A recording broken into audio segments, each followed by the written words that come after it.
Ariane Lavrieux, Le Caire, BBC Afrique. Nazleh Anna, un village de Haute-Égypte, au sud du Caire, a perdu 7 de ses habitants dans l'attaque d'un bus de Coptes en mai dernier. Depuis lors, chrétiens et musulmans tentent de maintenir une rare coexistence pacifique construite au fil des années. Magui, un Égyptien de confession catholique, et Ahmad, un musulman, se souhaitent réciproquement une bonne année. En ce jour de Noël, Ahmed Tarva, un jeune musulman, vient saluer ses voisins chrétiens, comme le veut la tradition à Nazleh Anna, un village où 7 Coptes ont été tués en 2017. 6 hommes et une petite fille ont été abattus par des combattants se réclamant de l'État islamique, sur la route qui mène à un monastère situé dans le désert, au sud du Caire. Nous sommes très affectés par son décès. Ce Noël est difficile, ce n'est pas une fête, c'est un deuil. Mais je suis heureux car, en tant que martyr, il est à la meilleure place auprès de Dieu, se console Magui, qui a perdu son neveu dans les attentats.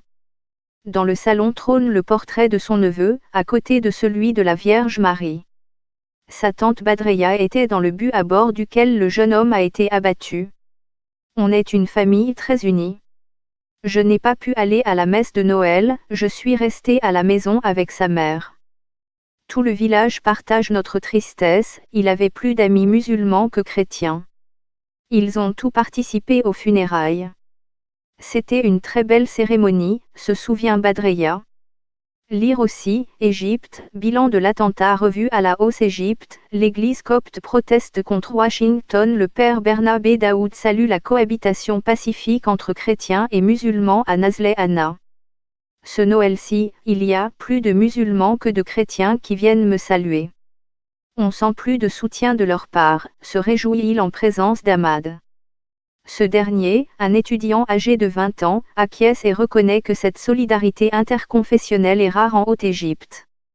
Dans les autres villages, certains refusent d'être amis avec des chrétiens. Ce n'est pas le cas ici. Il y a une vraie fraternité entre nous. On joue au foot ensemble, je vais chez eux, ils viennent chez moi, témoigne Ahmad. Chez sa tante, un téléviseur retransmet en direct la messe du pape copte, en présence du président égyptien, dans la nouvelle cathédrale encore entourée d'échafaudages et située dans la future capitale égyptienne en construction, à une 50aine de kilomètres du Caire et non encore baptisée. Entre deux thés à préparer, Sana Mahmoud est préoccupée par le cérémonial des images diffusées par la télévision nationale égyptienne. J'aime bien voir les cérémonies officielles. C'est une fête, je la considère comme ça. On appartient à la même société, c'est normal, commente-t-elle. Dans la petite église de Nazleh Anna, le prêtre commence l'office en égrenant les noms des 7 pèlerins coptes du village devenus martyrs. L'édifice religieux peut maintenant contenir jusqu'à 300 fidèles parce qu'il vient d'être agrandi avec les revenus de la vente de 2 maisons appartenant à des musulmans. Ce geste de solidarité est inédit en Haute-Égypte, où les autorités et la population majoritairement musulmane s'opposent régulièrement à la construction de la plus petite chapelle. Ils ont vendu leur maison à des chrétiens en sachant très bien qu'elle servirait à l'église. Il n'y a eu aucune opposition dans le village. Et sur le chantier, pour poser le carrelage, il y avait des ouvriers chrétiens et musulmans, raconte Hanafi Mourad, chef du village depuis près de 30 ans.